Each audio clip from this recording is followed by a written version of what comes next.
Welcome back to Cure of the Common Game. Today, in deck number 753, we're going to talk about Vrondiss, Rage of Ancients. Now, I loved building this one. For 5 mana, we get a 5/4 Dragon Barbarian. You know, dragon that don't fly. This is But when Vrondiss is dealt damage, you create a 5/4 red and green Dragon Spirit token with, when this creature deals damage, sacrifice it. So you get a lot of one-hit wonders. 4 one-hit wonders, right? Um, Now these dragons don't fly. These dragon spirits. Anyway, when you roll one or more dice, you may have Vrondiss deal 1 damage to itself. That, I'll be honest with you, I kind of forgot that last line was there because I was so wrapped up in the first part. Because when I first saw it, I first read Vrondiss, I looked at it and I went, so we want to reliably deal damage, not 4, to Vrondiss. And we want them to be small bursts of damage, like Pyrohemia. So you can just keep pumping 1, and you can do it up to 3 times before damage gets erased at the end of the turn, and it's somebody else's turn, and you can, still. It's hard to have Pyrohemia without a way to keep it out there, because as soon as there's no creatures, it's going to die, right? Well, that's not the... Somebody's going to... Pyrohemia just goes well with Brash Taunter and Stuffy Doll, too. If you've got a Stuffy Doll, my last Stuffy Doll's in one of these other decks somewhere that I haven't finished yet. But, so we're spending a red mana to deal a damage to Vrondiss and Brash Taunter. We're probably putting Fiend Lash on Vrondiss, because when a crypt creature is dealt damage, it deals damage equal to its power to target player or planeswalker. That turns that Pyrohemia into overdrive. 1 becomes 5, right? And then, so we make sure that we that Vrondiss never dies. We put out Rite of Passage. So we spend 1 through Pyrohemia, dealing a damage to Vrondiss, which makes us a dragon token, and it gets a +1/+1 counter. So it still has 4 toughness, or it's got 5 toughness with 1 damage against it. And you can do that as much as you want to. As much as you've got the red mana for. So, before we get into the other ways that we're going to abuse our own non-flying dragon, let's look at our ramp here. We have a Soul Ring, Gruul Signet, Talisman of Impulse, Rampant Growth, Untamed Wilds, Dragon's Horde. I kind of like, because it's when a dragon enters the battlefield, you get a gold counter on it. We're going to have all kinds of these dragon tokens entering the battlefield. So,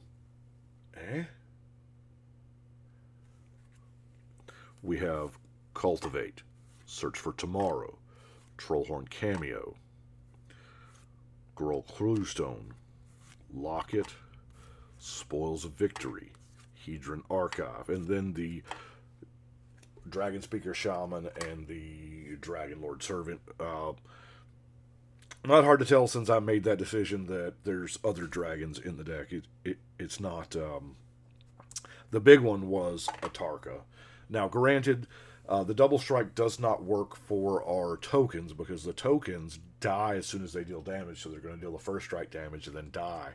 They won't be there to deal the regular damage. But our commander will, and all the other dragons, such as Thunderbreak Regent, Savage Ventmaw, Red Dragon, Scourge of Valkus, Skyline Despot, Terror of Mount Velus, Shivan Hellkite, which was a favorite, just simply because it has 2 mana, deal 1 damage. So we can,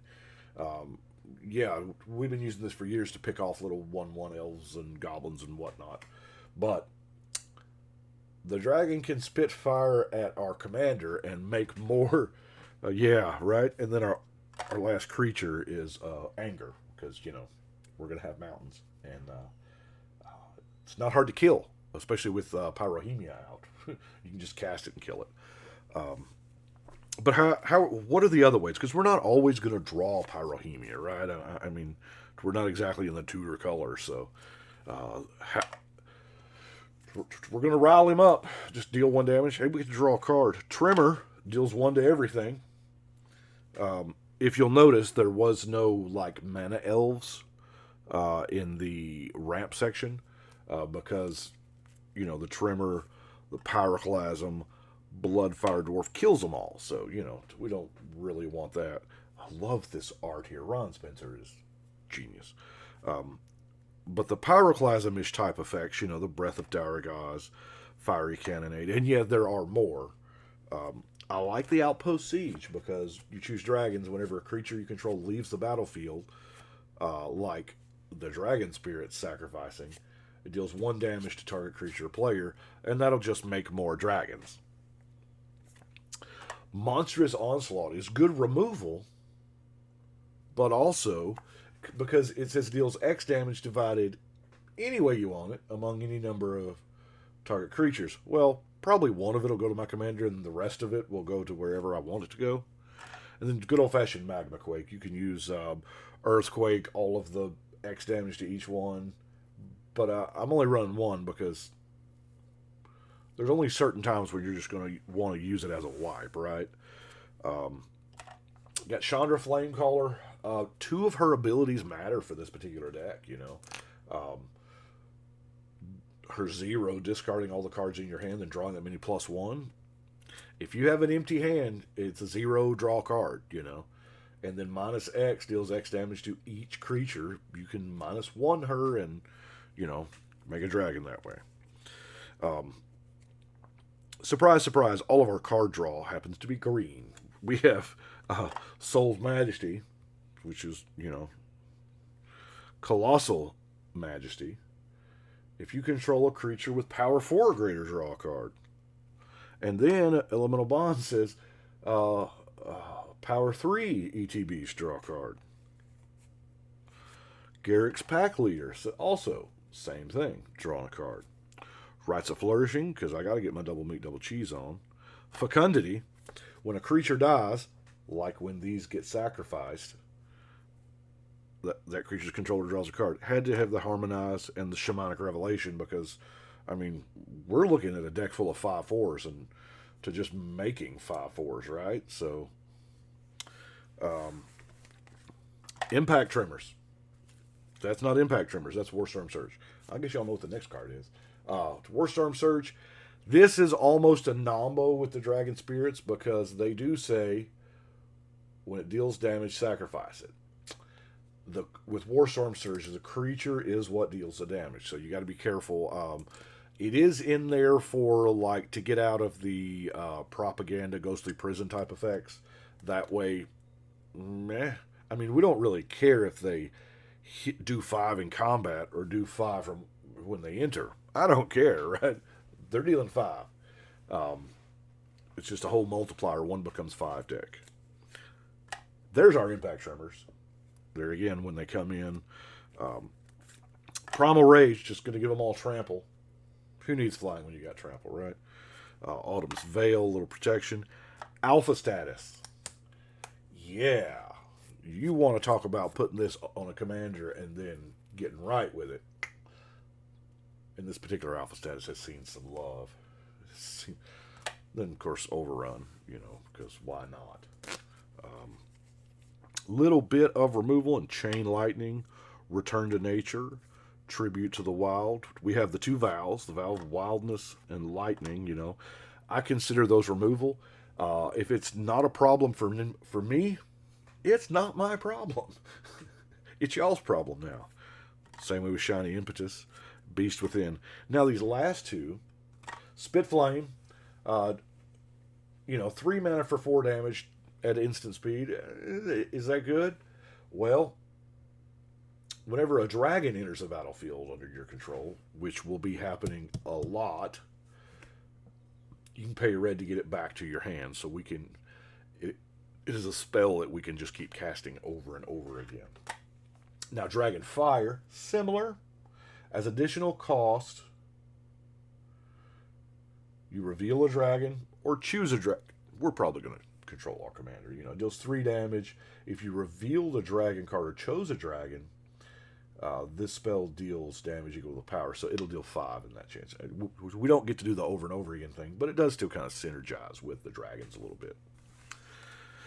Then we have a bunch of non-basics. The very first one I thought of was Kessig Wolfron, because it is perfect for the deck, and, I mean, Scar the Rage Pits, giving it Trample, Evolving Wilds, Terramorphic Expanse, Gruul Guildgate, Gruul Turf, Game Trail, Timber Gorge, Kazanda Refuge, Rootbound Crag, Sheltered Thicket, Rugged Highlands, Mossfire Valley, Path of Ancestry. And check out this reprint, Desert. Yeah. Not many people think about shooting their own creature with a desert. Just to make a dragon, right?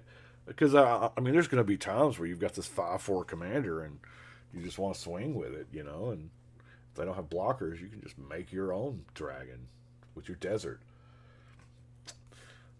It's cards like this that were included in the pre-con that really, you know, it makes me feel good.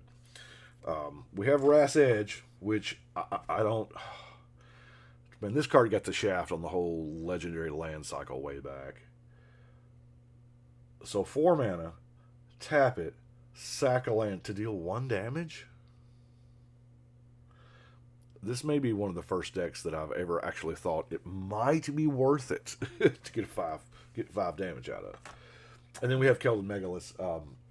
If you're Hellbent, you know, you spend 2 mana, deals 1 damage to target creature. So that way, if you have no other way to proc the trigger of your commander, there's that way.